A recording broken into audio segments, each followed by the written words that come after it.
and answer session dealing with the overlay code itself. So to start off with, that this is actually phase 3. The actual code itself is phase 3 of the 3-phase process dealing with the waterfront planning process. The first phase really focused on the vision, and the vision itself was really identified with Sag Harbor being a place with unique and eclectic charm currently found in the area, preserve and enhance public views of and welcoming public access to the water and public open space, including parks and recreational amenities. Sag Harbor is also a place with a diversity of architectural styles that reflect the historic human scale of the village and respects the village designation as a natural historic district, a pedestrian-friendly environment that accommodates a wide variety of transportation choices, an active year-round village community with ground floor commercial and civic uses, and upper floor residential where appropriate to foster activity into the evening hours, thriving water-oriented businesses that acknowledge and continue the village's important and historic maritime industry, and excellent water quality in the surrounding water bodies.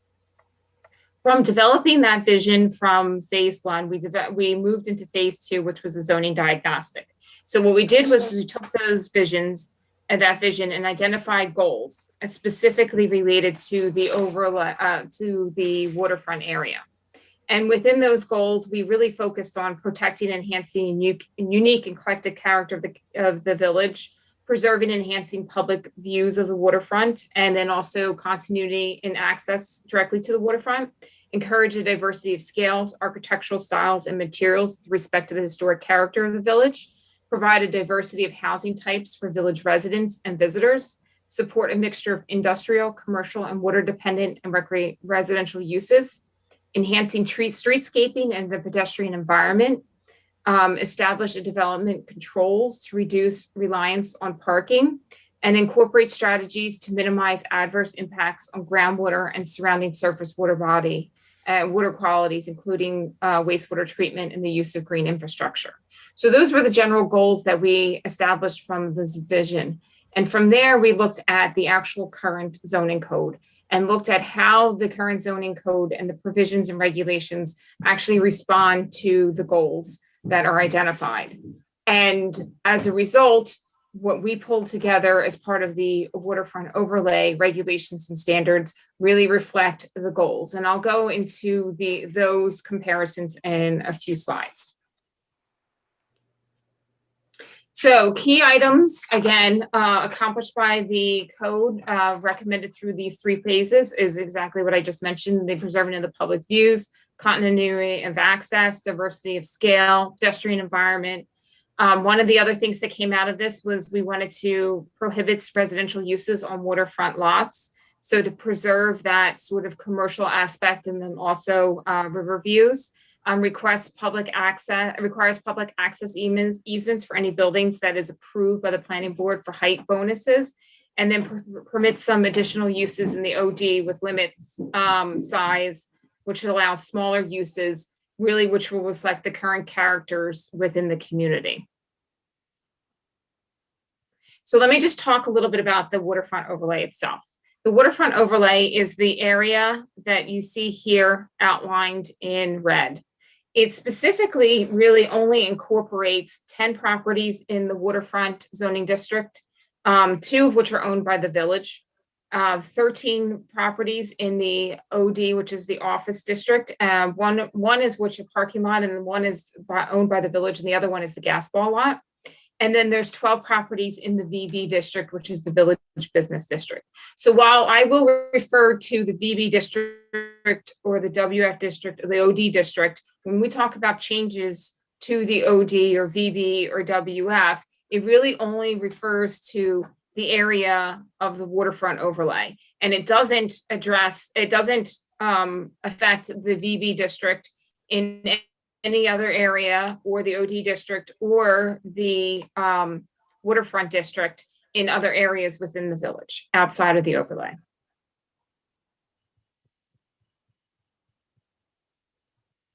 So one of the things that this overlay district does do, it actually establishes what we call these height subzones.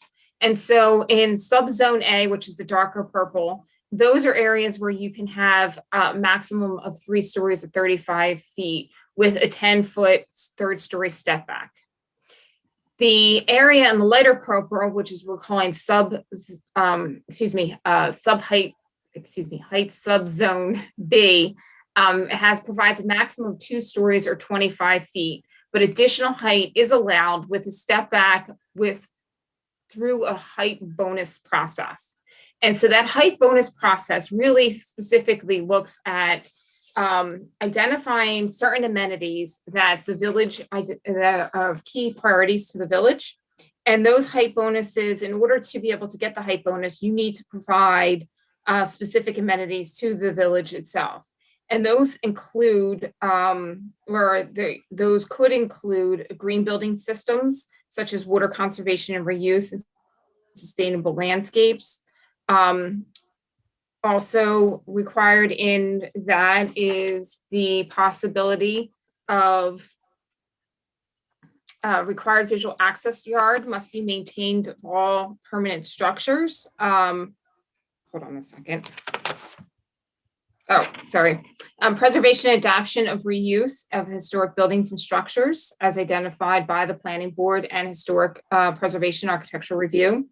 Accessible buildings and sites exceeding minimum standards of ADA, United States Access Board, restoration of wildlife habitat, native vegetation, shoreline buffers, floodplains, and wetlands, facilities for public waterfront recreation, incorporation of public waterfront recreation on a development site or at a designated offsite location, incorporation of street trees of significant size, and we're talking about calibers of at least 6 inches or larger, and providing a portion of the waterfront walkway within the public waterfront access area that contains a walkway of having an average width of not less than 15 feet, unless a lesser width is permitted by the Planning Board. So in order to get the actual height bonus, you need to provide these various incentives, amenities to the village itself.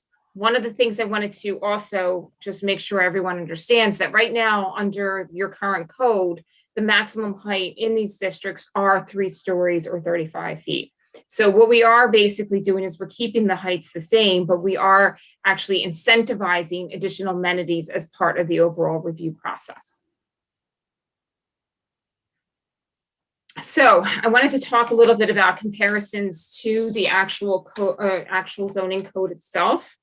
So the first thing that what I provided here tonight is we basically have a comparison which identifies the bulk requirements, and next means whether the existing zoning does not provide that. A check means that that particular zoning does provide those particular bulk requirements. So for example, in what we're talking about to start off with the tailored form and design standards for different building types. In the existing zoning code, that is not present in your zoning code. What we have done in the waterfront overlay, we developed specific design guidelines based upon standards, including, your general building standard, general building types, mixed use building types, as well as civic building uses. Also, we have form and design standards that reflect historic built character.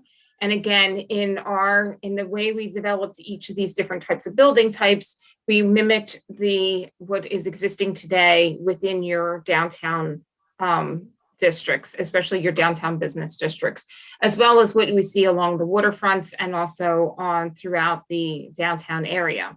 The existing zoning ordinance today, right now in your VVOD and other districts, you do have certain setbacks that do not reflect what you see currently as you walk down your downtown streets.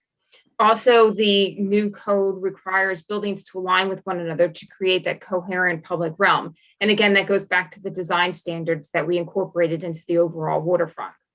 These 3 specific things really focus on the goals, which are protecting and enhancing the unique and eclectic character of the village, as well as encouraging the diversity of scales and architectural materials, as well as respecting the historic characteristics of the village itself. We also have in here the bulk requirements where, again, as I mentioned before, 35 feet is under the existing ordinance, and we are proposing to have the Zone B and Subzone A. And Subzone A will still allow for the 35 feet, and Subzone B will have 25 feet unless the developer would be able to provide incentives to the village. 2 stories maximum in the OD and waterfront currently, and 3 stories in the VB. And again, we're proposing 2 stories on the height zone B and 3 stories under the height zone A. Now, I just want to clarify one thing. So while 2 stories is currently allowed in the OD waterfront district, you can go up to 35 feet. And so what we are suggesting in the waterfront overlay is to allow for the 3 stories and 35 feet. And again, this goes back to the supporting the goal of encouraging a diversity of scale, and then the architectural and materials respect what is existing there and the historic fabric of the village. The other item is dealing with under the bulk requirements, it is requiring public benefits for 3 stories and the 35 feet. And that's really what we were talking about with the bonuses and the incentives that the village would provide in exchange for amenities. And again, that goes back to the goal of incorporating strategies to minimize adverse impacts on groundwater and surrounding surface water bodies, including wastewater treatment and use of green infrastructure. And some of those amenities have been directly applied and are part of the the height bonus that you would receive as part of the waterfront overlay. Next, I wanted to touch upon the current zoning does not require an upper story step back. So right now you can have a 35-foot building, but it does not provide that 10-foot step back for the 3rd story. So what this does is it actually provides a visual, the visual impacts are lessened as part of the waterfront overlay. So while you would see on the public realm that the building would be 3 stories, it's because the 3rd story is stepped back by 10 feet, it provides that sort of break in the overall building facade. And then it also provides, to a larger extent, a visual characteristic that we feel that would allow for that transition of having the extra stories, but again, having less of an impact if you just had 3-story buildings throughout your downtown without any sort of step back. And again, that goes back to the diversity of scales and architectural materials with the historic characteristics. Building coverage and impervious coverage right now in the VBOD districts, it's 70% and 40% for the waterfront. And then impervious coverage is the same both in the VBOD and the 40% in the waterfront. We are proposing to have an increase in the overall building coverage, which is 70 to 80%, and they vary depending upon the actual zoning district and also the types of the overall type of building that's going to be developed. And then it also varies again for the impervious coverage. This we increased mostly because if you actually look in your downtown area, you actually have a lot of buildings that are actually lot line to lot line. So we were trying to reflect that within the overall waterfront aesthetic and building form.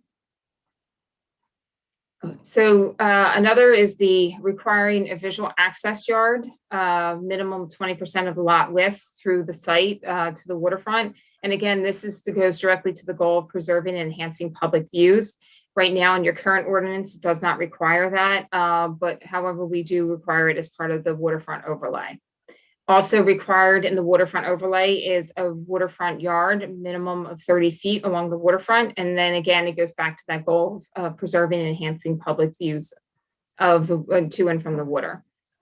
And then also require transparency. This is something else that we put into the waterfront overlay. So where when you walk along your main street and if you visualize the storefronts along your main street area in your village and your VB district, what you see is that you see a lot of window transparency. And right now that's not required in your current code, and we are requiring it as part of the waterfront overlay. Another thing is establishing a maximum ground floor elevation to create inviting pedestrian environment. And again, there's no minimums established as part of your current waterfront, your current zoning. And we're proposing to include that as part of the waterfront overlay. And this, it goes to enhancing the pedestrian environment and also diversity of scales and the architectural styles. Also, we're requiring floodproofing as an alternative to raised buildings for mixed-use buildings. That's not required in your zoning ordinance currently, but we are requiring that as part of the waterfront overlay. And that also goes back to trying to enhance the pedestrian environment. Also, as part of the overlay, the existing zoning ordinance allows for residential uses on waterfront properties. We are now proposing no residential uses on properties north of Long Island Avenue or Bay Street. And this is again to protect and enhance the unique eclectic character of the village and to promote more of that commercial waterfront use industry along the waterfront areas. Also allowing multifamily and upper story apartments and bed and breakfasts. Again, we're keeping that the same for both these existing zoning ordinance as well as the proposed overlay, and both are not allowed in the waterfront.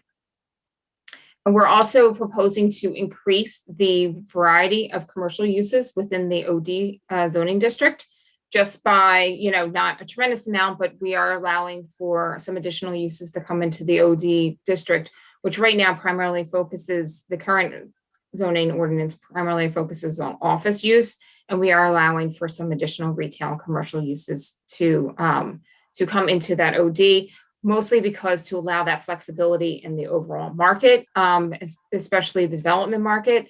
But again, right now, we feel that part of the purpose of the waterfront overlay was to allow for that flexibility, not only in diversity in architectural styles, but also diversity in uses. Also, the existing ordinance does protect the water dependent uses in the WF zoning district, and we are proposing to keep that the same in the proposed waterfront overlay. Right now, the commercial uses must be at least 800 square feet in the existing zoning in the VB district, and we are allowing for smaller commercial buildings in the VB district in the waterfront overlay to allow that sort of eclectic and also diversity within the commercial business. Also, in the existing ordinance, a maximum of 2,000 square feet for commercial uses in the VB and OD district, and a maximum of 1,500 square feet for special exemption uses. This is going to be required for all the properties in the OD and VB district under the waterfront overlay. Right now, it's required for the VB district, but not for the OD district. And again, the purpose of this is we're not looking for big box retail. We're not looking for a very intensive retail, but it's to allow for that slightly commercial uses, but on a smaller scale. Also very important to the overall project is the pedestrian and streetscaping, and to provide that pedestrian realm. And so we are requiring sidewalk installations on site and on the right of way with new development that is not currently required in your zoning ordinance. We're also introducing landscape requirements, which is not required in your current zoning ordinance. And we're also requiring street tree installation with new development, and that is not required in your current zoning ordinance. We're also requiring installation of bicycle parking fixtures in the waterfront overlay, which is not required in the current zoning ordinance. We are requiring off-street parking minimums, and that is the same as your current zoning ordinance, so that is not changing. We're also requiring in the waterfront overlay surface parking to be located in the rear yards and out of public view, and that is not currently required in your current zoning ordinance. And then finally, I think it's really important to note that the Planning Board and Board of Historic Preservation Architectural Review approvals and also jurisdiction does not change in the current waterfront overlay. All applications will still require review from those boards as required currently. So that is one thing that we're not changing, but we wanted to emphasize that that is staying the same and it's an important part of the overall process itself. So with that, I'm happy to take any questions you have on the particular code. We also have Marta Goldsmith on the meeting as well, if there's any other additional questions for her on form-based code, and then also just overall application of form-based code as well. Okay. If people can raise their hands and unmute as Gavin Manu. Yes, thanks, Mayor. Thank you, everybody, for organizing the meeting. Thank you, Valerie, for that helpful presentation.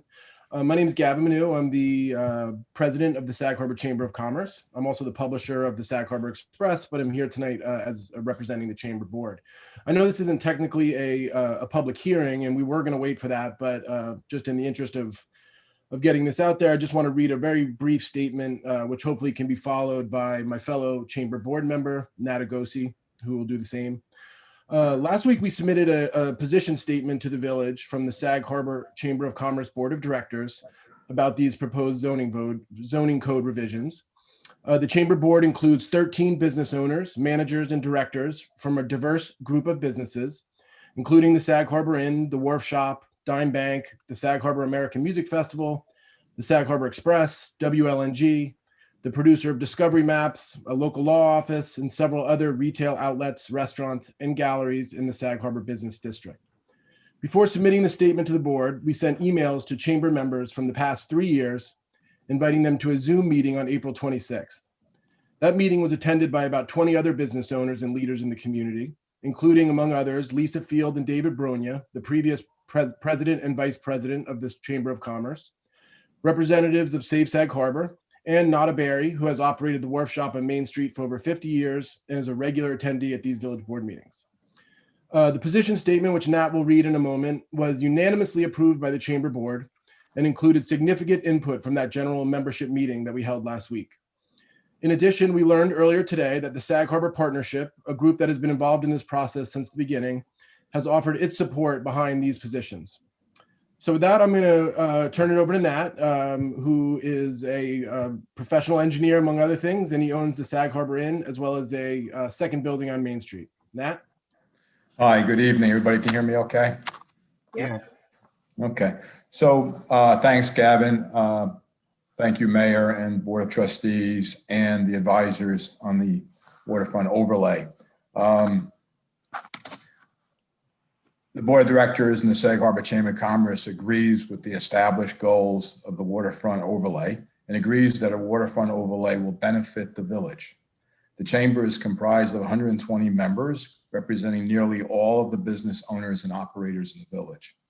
While many of the recommendations for the proposed ordinance appear to be appropriate and beneficial, the Chamber's Board of Directors expressed the following specific comments to the Mayor and the Board of Trustees. Number one, parking. Regardless of how a developer or property owner chooses to modify its property or pursue any variances that a board may grant, the code should clearly state no reduction of the currently available pre-existing off-street parking will be permitted under any site plan application or request for variance. This will assure our community that the current available parking will not be further consumed by more development. For further clarity, offsets through a transportation demand management technique or a change of use should not justify a reduction of currently available parking. Second point on parking is the Village Board of Trustees are strongly encouraged to use its best efforts to secure the former gas ball site as a municipal parking lot. With regard to timing, been a lot of discussion on that. The moratorium should be extended beyond August. The business owners of our community would like to be more involved, but cannot be during this time due to the critical need to focus on recovery from COVID, as well as its needs for a safe and productive summer. Extending the moratorium until the end of the year provides the needed time to consider all the issues intended to be addressed with the waterfront overlay initiative. With regard to table of uses, the current zoning code's table of uses should not be modified. It should remain as is. Changes to use dilutes the integrity of Main Street. The waterfront overlay should be limited to addressing the goals established for the study. Changing uses overreaches the task and is not holistic to the overall planning of the village. Village costs. Administrative costs for processing applications is a challenge to the village. Village taxpayers should not be burdened with the added costs created by developers or owners seeking relief or variances from the zoning code. Given the heightened importance for the areas designated as the waterfront overlay and the complexity of commercial development issues, every application to any board should pay a supplemental fee to fund the hiring of additional third-party professionals and specialists as deemed necessary to review the application for conformance to the ordinances. Having these added funds will assist the village's review boards in their review of the applications. For example, Valerie was noting about the bonus, the height bonus. There's a certain level of complexity associated with passing judgment on that. Next position, number 5, is enforcement. Enforcement is a challenge to the village due to funding, as well as certain approval processes that are not well unified given our different review boards and the various districts. For a diverse yet small village with limited resources, the village needs to adopt a gating process to ensure continuity. Therefore, all building permit applications in the waterfront overlay should include and shall include copies of all board approvals, a transcript of testimony, and presentations provided at public hearings, and copies of all approvals from the authorities having jurisdiction. These should be assembled as appendices to a report prepared by a licensed New York State professional engineer or registered architect, certifying that the building permit application being submitted is fully compliant with all the conditions and restrictions granted by the various previous boards and previous agencies, and is fully compliant with all the representations made by the applicant at the various public hearings. Upon project completion, the applicant shall have the professional engineer or architect submit a certified survey and a report certifying the completed work is in full conformance with the approvals granted, subject to the satisfaction of the code official, our building inspector. This should be conditional to the issuance of a certificate of occupancy. With regard to sewage, all properties within the waterfront overlay must connect to the village sewer. And if the sewer line is not available, then the sewer lines need to be extended at the expense of the developer. Number 7, waste and garbage. All properties within the overlay to be redeveloped are to conceal their dumpsters from public view. The method of concealment shall be subject to review by the Architectural Review Board for aesthetics.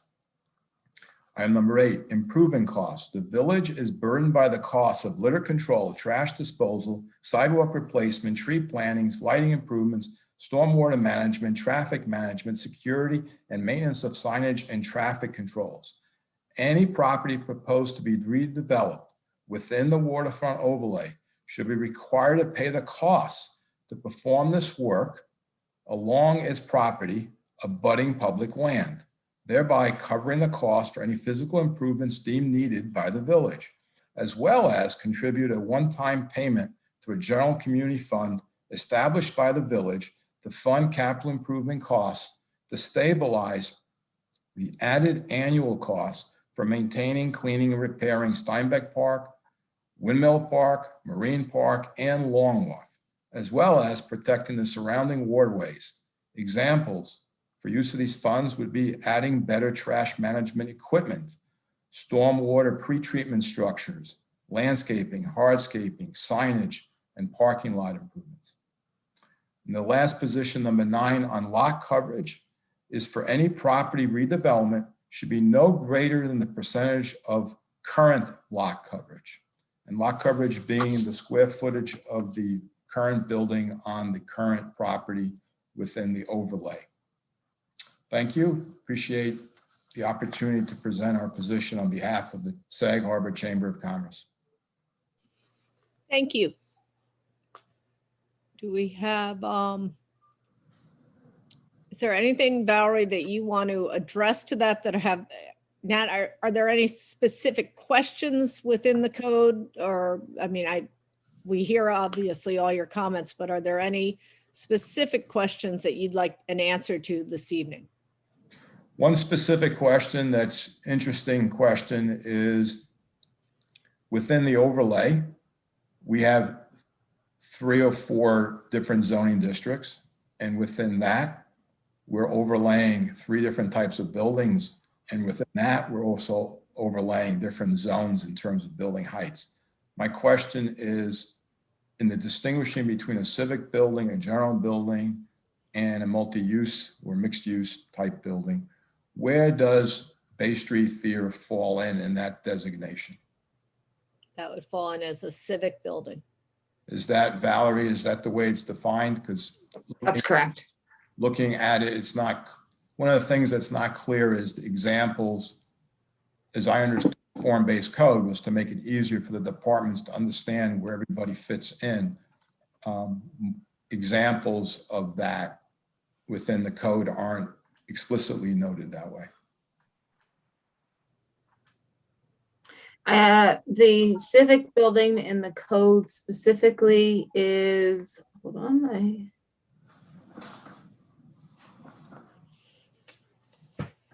is a building designed to stand apart from unique surroundings due to special nature of this public facility. A civic building is often among the most prominently cited and architecturally significant in the but if you actually look under, so a civic building is intended to illustrate, so basically it's specifically a building designed to stand apart from its surrounding due to special nature and of its use as a public facility. That being said, when you actually look at the uses, it allows for theaters and those types of uses within certain zoning districts. What we do allow for, I mean, as much as we believe that it would fall under a civic building, if for some reason somebody wants to put up a mixed use building and have a small theater, we're not saying that you have to have that as a specific civic building. So there is a difference between the building form versus the uses. The uses are really associated with the underlying zoning district. The building form is the type of building that those uses would be most applicable to. Understood, but within a civic building that has a single use, which is really the intent of a civic building, because you have a definition for general building. Yes. Comprises a building that predominantly has one use, but could have other uses. That's correct. How does a building like a Bay Street Theater that is predominantly a theater, but also would have other uses, potentially other tenants, and also have some form of entertainment / bar, food, etc.? How does that fall under civic? Well, so I think I'm in terms of, not challenging one or the other. It's just that the intent here was to provide a document that was easier for the various boards to be able to understand and administer applications. And this piece of it doesn't seem to be as precise as other elements of the proposed legislation. well, again, I think in terms of, I'm not here to talk about the specifics of a particular application, because that would have to be looked at once the application came in, right? So originally we were talking about a single use. Now you mentioned a number of different uses. So I think it's in terms of the actual application details that will inform what type of building that would potentially be the design standards. And again, the village would work closely with any applicant to work with them to identify that. And I don't know, Marta, if you have any other thoughts. I know you work with a lot of form-based codes dealing with, application uses versus buildings form itself. Sure. The way the code describes the building types, it seems clear to me that what we currently understand the uses in the Bay Street Theater will be, that it pretty clearly falls within the civic use category. But we don't have an application on the table to review against the code, so we can't say specifically until there is an application that describes the building, the allocation of uses, and the character. So my question But really in is, general- is this a form-based code? Yeah, Is there enough specifics in there that makes it very clear how a building that could be any one of those three things very clearly fits into one of those? And what happens when they start overlapping one over the other, and then what happens? And that's where other examples within our current zoning makes it a real challenge for our various boards. Yeah. Because my experience has been that a code written this way is pretty clear. Okay. And that there is sufficient guidance for the planning board and ultimately the board of trustees to make that decision as to whether or not it's consistent. Thank you.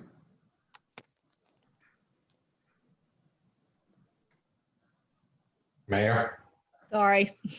Yes, Tom? I just want to thank Gavin and Nat for being here and also for the very well-written letter that you had forwarded to us. And I've reviewed the letter and I don't see anything in here that's unreasonable or that we shouldn't make an effort to address in this new code. Certain just basic, simple things that are in here as far as sewage, I mean, the management of garbage, basic things, basic, simple things that should be provided for. As you know, I do have the same position on the table of uses, that it should not have been changed, should have remained the way it was. Parking is an issue. It's always been an issue in the village.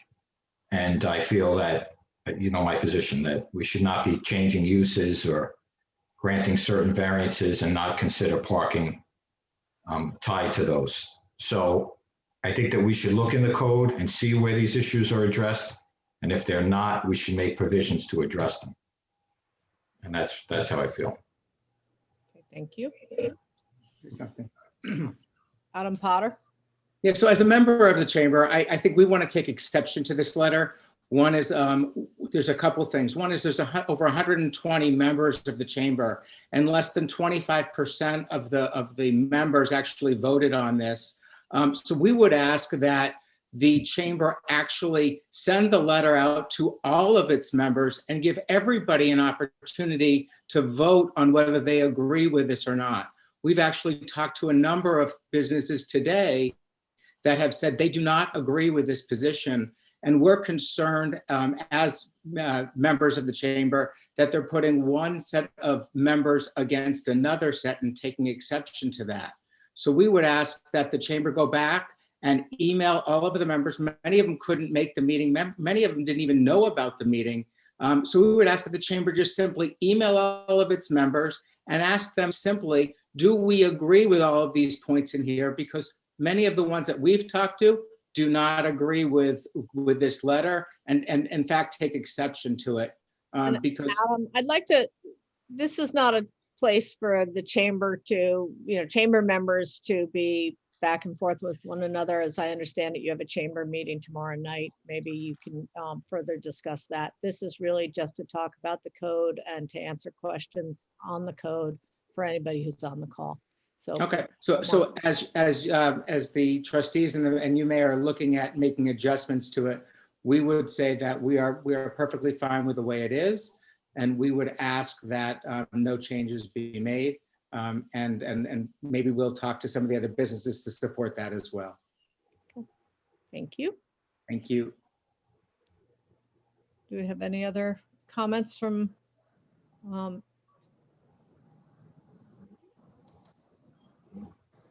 Really? If Nazir? there's no other comments, I'll jump in here. Thank you. Hi, this is Maziar Behruz. I know this has been going on for a while, but it's the first time that I came upon this revision to the zoning code, and it's very loaded for me as an architect. and I really need time to review it, and I will come back to you all with my comments. Right off the bat, I have two questions.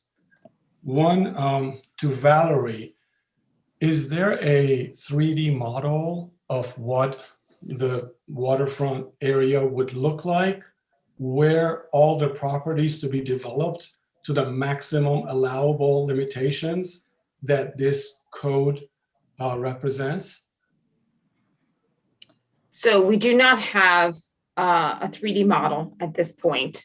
As an architect, though, I'm sure you understand that when you put in the regulations, that there's, with each one of the requirements or bulk requirements that you have, you want to be able to provide some flexibility, right? So that you yourself as an architect can take that building and turn it into the best use for that particular, property, as well as what aesthetically would work along with, as we mentioned before, like with visual access, side yards, parking, and the like. So clearly, I always hesitate when people say, what's the maximum? Because in reality, the maximum usually is not developed because of the fact that you have parking, you have different uses, you have different, space requirements. So in this particular case, with this particular code, it's, it becomes a little bit difficult, especially dealing with some of the 3D modeling, as to what uses are you employing? What parking are you assuming? Where, are we taking in consideration where you're putting the garbage?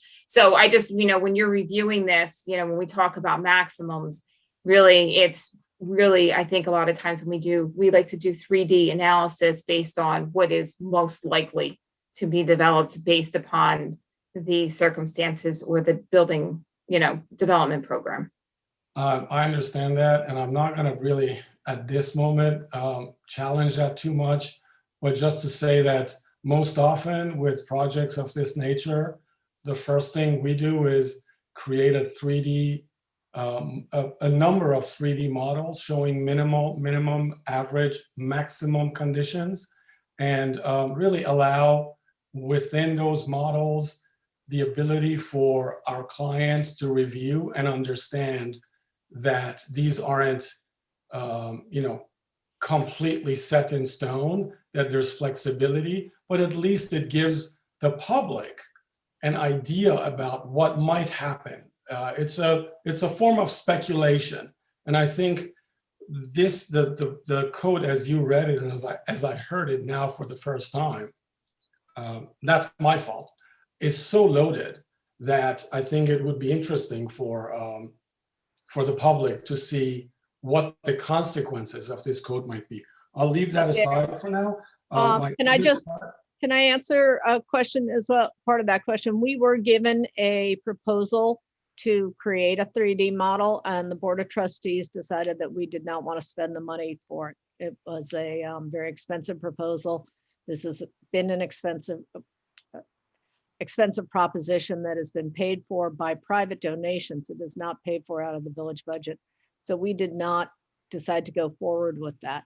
We are trying to do a text version of that, and even that is becoming a very expensive, because it is hard. You have to do, as you say, the smallest, the middle, and the largest to really be fair. And that's an awful lot of supposing. So again, I'm not going to belabor that point. Suffice it to say that a waterfront development proposal without graphics, to me, is an unfinished product that is simply, you're tying the hands of your planners by not giving them the ability to give you graphics. It's just textual. Now, noting Marta, do you want to address that for a second? Yeah, I don't know if you've had a chance to look through the code. The code is, as it's presented, is quite rich in graphics, images, and designs. So if I'm sure you're familiar with form-based codes, and they do include these images. So there are quite a bit of graphics which are intended to accomplish, to the best we can under the resources we have available, to describe and show visually, both in terms of examples from other places, but more specifically the graphics. And I think the graphics in this code, I can say this because I'm not responsible for them. I think they're particularly revealing and specific in what kinds of buildings and facades and heights and setbacks would be provided. So there are plenty of graphics. I'm familiar with form-based code, and I know that there's plenty of template examples in manuals that cover form-based code, templates that show you what certain terms and densities and conditions mean. They're templates, they're generic. And let me just now go to my second point, which is why I bring this up. Sure. Barron's Cove, which is nearly less than a block away from my house, is essentially a 4-story structure. It's a 4-story building. And it happened. Even though by the way, my comment right now has nothing to do with Bay Street. I'm just here to just review this water charge development plan. And so when you talk about a 3-story maximum, a mezzanine is not considered a floor. And so that allows for a mezzanine, which is essentially a 4th floor, to exist. And so if you give someone the loophole to go beyond your maximum height and have a 3-story structure, it's easy for that 3-story building to become a 4-story structure with literally 4 floors in it, the 4th floor being 50% of the floor below it. So that's just one item I picked out. There's other items, and I apologize, I have to review this. I hope that you give the public, as you did today, much more information. I encourage even section diagrams, graphics, so people who, unlike me, don't review plans all day long can really understand the ramifications of what this plan means. Some of it I think, is exceptionally good. And there are areas where there's questions. And I just would like to have a chance to review, and I hope others have the same chance in the future. Yeah, I just want to touch on a couple of things just so that there's no confusion, that we have 3 stories or 35 feet maximum. So there is a maximum on the height, and they're tied directly with the overall stories.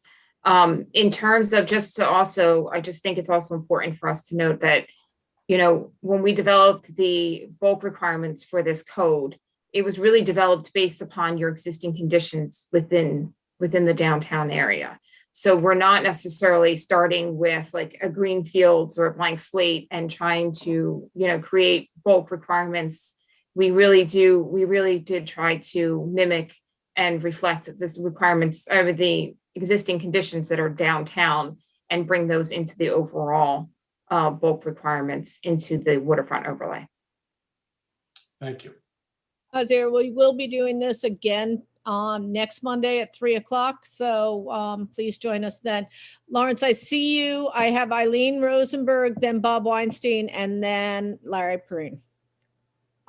Eileen? Hi, thank you, Mayor. Valerie, does the code provide specific guidelines on the number and types of amenities required for an applicant to receive bonus heights? Yes, it does. And if you actually look in section, and I'm just gonna, instead of reading, because it is quite detailed, the bonus section. So I would suggest reading section 3.1.4, which is height bonus. But specifically, it does go through exactly what the planning board may allow up to additional 1 story and 10 feet in height with an upper story step back. And then it specifically says in exchange for the following public benefits. And so one really specifically focuses on the public waterfront access. And then in addition, a developer can choose between at least 3 other following public benefits, which is the ones that I read previously, which is like the green building, historic preservation, adaptive reuse, accessible buildings, restoration of wildlife habitat, facilities for public waterfront recreation, incorporation of street trees, and providing a portion of the public waterfront walkway and actually developing a waterfront walkway. And there's details in there as well as the decision-making that's required as part of the overall bonus, providing the bonuses from the planning board itself. Okay, that's very helpful. So there is basically an equation that they can use to determine the allowance for any extra height.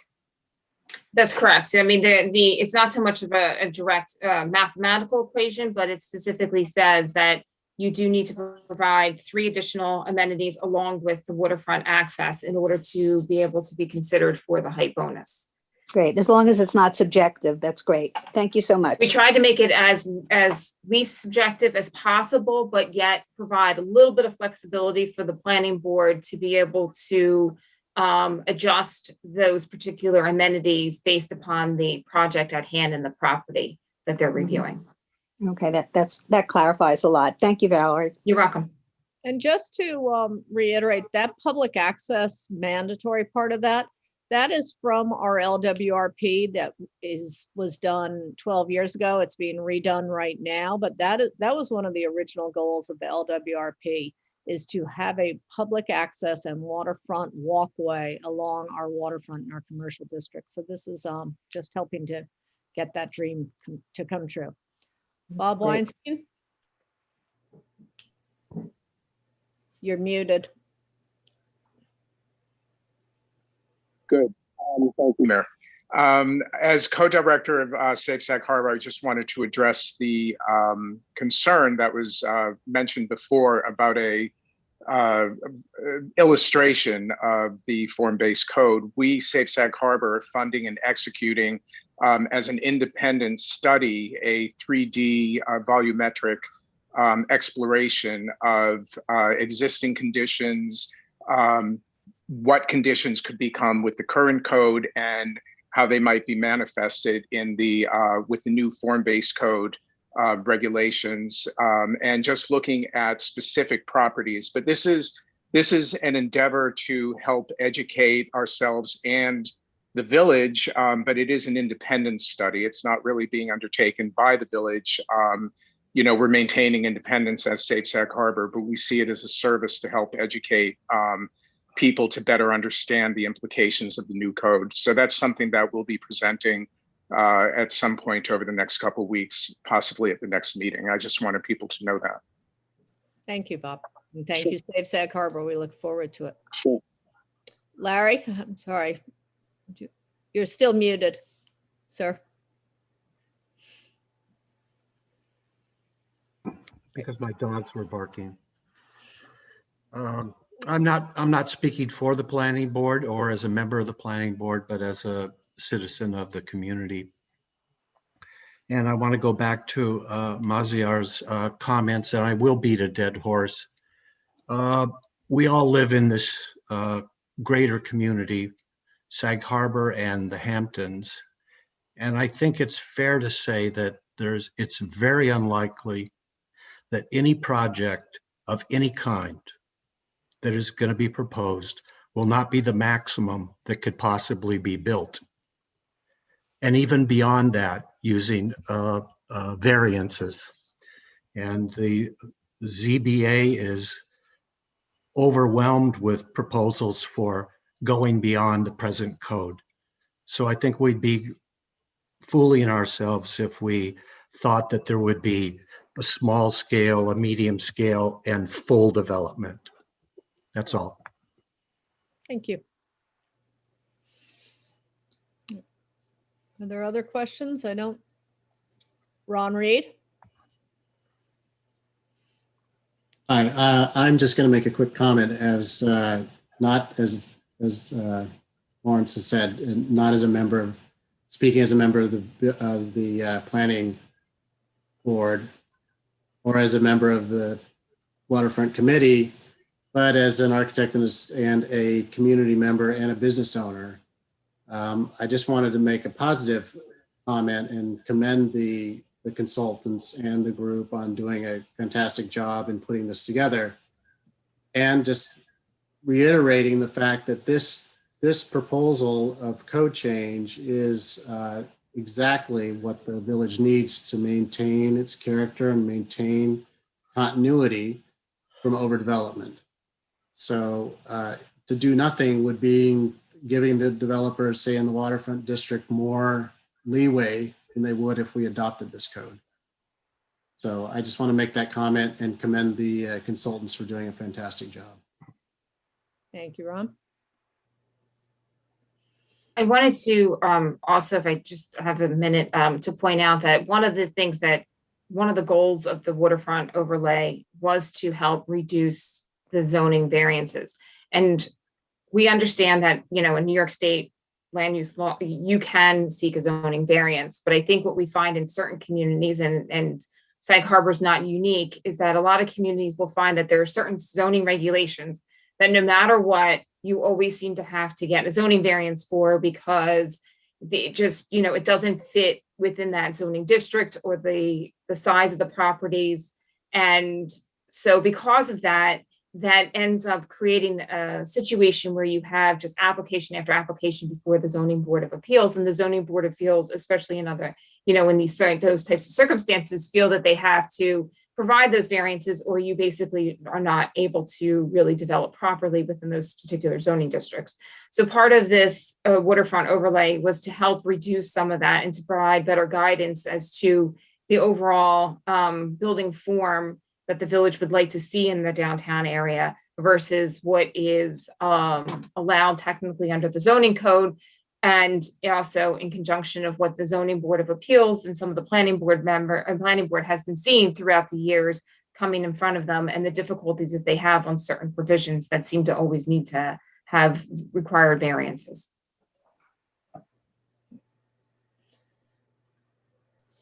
If there's still time, may I indulge in ask a few very quick questions again? Sure, that's what we're here for. Great, thank you. When you mentioned the maximum heights, is that for flat roofs or gable roofs? That is a good point, and there is a definition of height in the code. I can tell you. Hold on.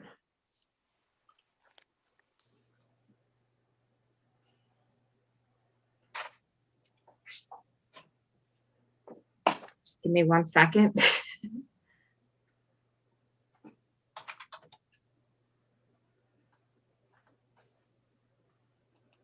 Okay, so building height, it specifically is there in section 5.3.4, and is measured by the total number of habitable levels within the building, with the exception of a cellar. And if you actually look on section 5.3.4, there's a diagram as to the height dealing with both peaked and flat roofs. So I'm sorry, I don't have that document. Is 35 for a peak, the ridge of a roof, or for a flat roof? So it's the peak of the pitched roof and also the peak of flat roof. Okay, and the code does. And the code is actually available online for all those who do not have it, so that you can look at it there. And if you cannot find it, we can always email it to you. Okay. The other question I have is something I'm just a little confused about. There's a note under goals supported by WF overlay that's repeated throughout, that it says encourage a diversity of scales, styles, materials, which respect the historic character and gives the village its authentic nature. While I like to see a diversity of scale and size, I kind of feel that sentence contradicts itself. Are we maintaining the historic character of the village, or are we promoting a diversity of scales and styles and materials? Are those two really compatible? Sure. So I think I would suggest. Go ahead, Marta. Go ahead, Valerie.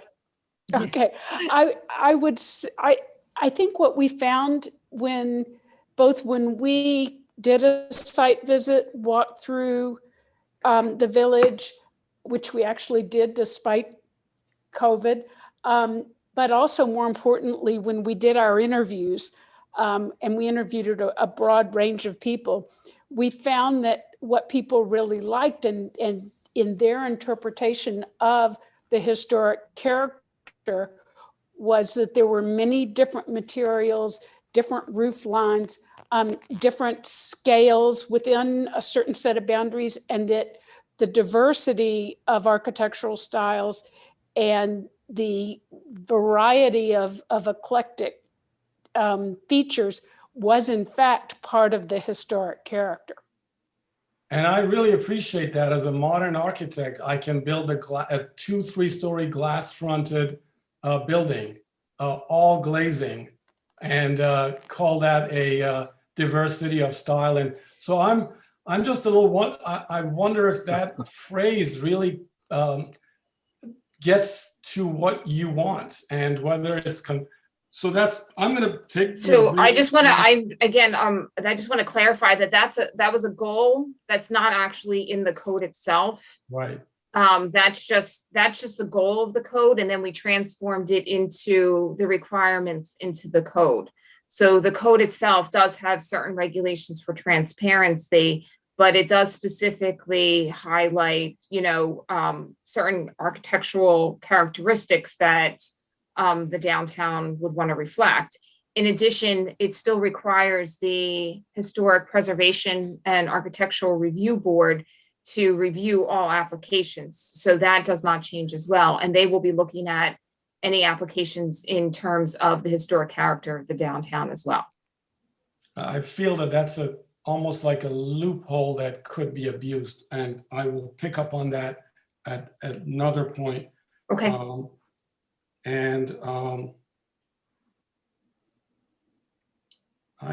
The last thing. Did I understand or read correctly that there's a minimum 800 square foot commercial space requirement, that you cannot have a commercial store that's less than 800 square feet in this district?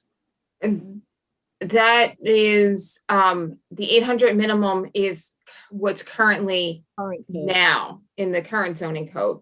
We're suggesting to change that so that you don't necessarily have to have an 800 square foot building as a minimum, or a square foot building as a minimum, where you can actually have commercial uses with less than 800 square feet. Good, okay, thank you. Val, do you? Yes. Oh, no, they're Val. Yes. Sorry. So I speak as a resident, not a member of a board. I'm an architect, but I think to follow up with what Mr. Barrows had pointed out is if you have 35 feet as your maximum structure height, so in effect, you've made no mention of a roof deck. So a railing would be constituted as something that has to be above the 35 foot. So in effect, that's a loophole to allow a structure to be at least, a safety rail might be 3'6". So, and you make no mention about roof decks in particular. I think that, with a waterfront property, it's something that is conducive to mass gathering on a rooftop. And there's zero mention of that in this code. It's an interesting point. And I think to follow up with what Mr. Barrows had said, with regard to architectural style, the map of the village as it surrounds the waterfront is actually in the historic overlay district. So I think his loophole, as he's pointing out, is something that is somewhat mitigated in the fact that this entire part of the village is within a historic overlay. Yeah. Thank you. Bob Weinstein, do you want to add something from before? I don't think I'm adding anything, but I do have a question. Maybe my question will add something. I have a question about the map, specifically the area in Steinbeck Park where it looks like the overlay bisects the map. Bisects the park. It's come to my understanding, or to my attention, that may be a result of an historic distinction or recognition of the fact that the railroad was at that point in the middle of the map, but I'm wondering in the middle of the park, but I'm wondering if that's going to be changed and if the whole park is going to be included in the waterfront overlay versus the way it's represented now in the current map.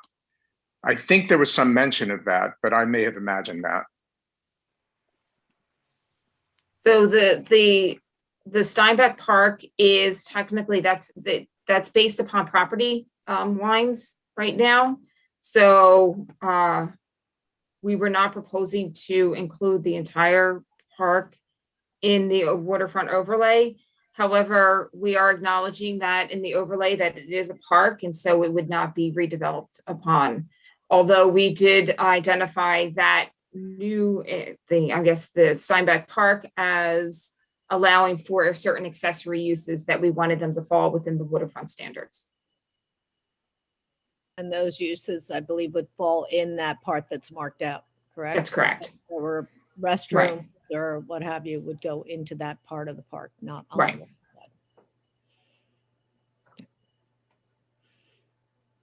side. Okay. I don't see anybody else. I don't, Can I just Rob? make a quick point, talking to Val and some of the other architects about this? So the current waterfront code allows for a 35-foot tall building. And then the change would reduce that to 25 feet. And Valerie can, the code actually is very explicit on this. So the changes in that are based on these, I don't know if you want to do other little things or propose things, but anything with 25 would be a step back to a 35, but the developer would have to offer up all of those lists of concessions to make that happen. So I think, one thing to consider is that the change in this is going to reduce the current height of that zone to 25 and not 35. Currently, somebody could come in and do a straight 35-foot building right out of the box. And that would block all of our views. I mean, we see that with the current condos that are down there. So I just want to make that a clarity that they're working on in this current reiteration of the code. So everybody understands.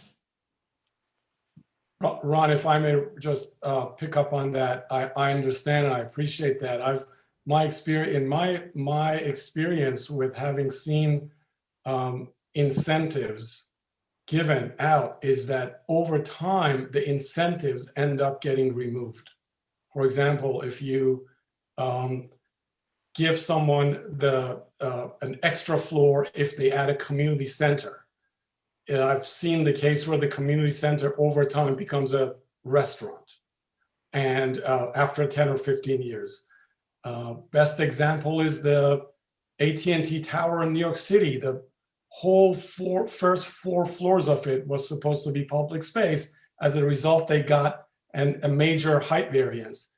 That public space became the Sony headquarters and is now even being again redeveloped. So these types of incentives, the control, yes, you're right that this is better than the code is better than what we have now, but we can't use what we have now because it's been abused as a reference. I think we have to be careful with people who like to abuse and take every loophole that there is and do something that's not in the spirit of the code itself.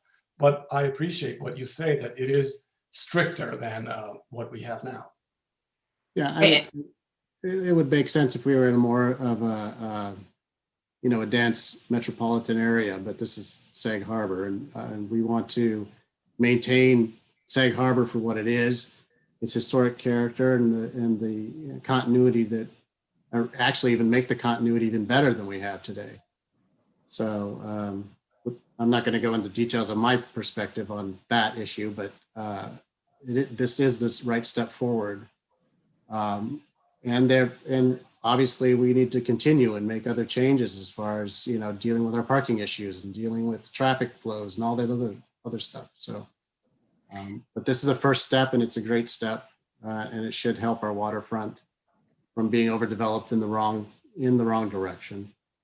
And I think also on the use groups, this code change actually reduces current uses on the waterfront district.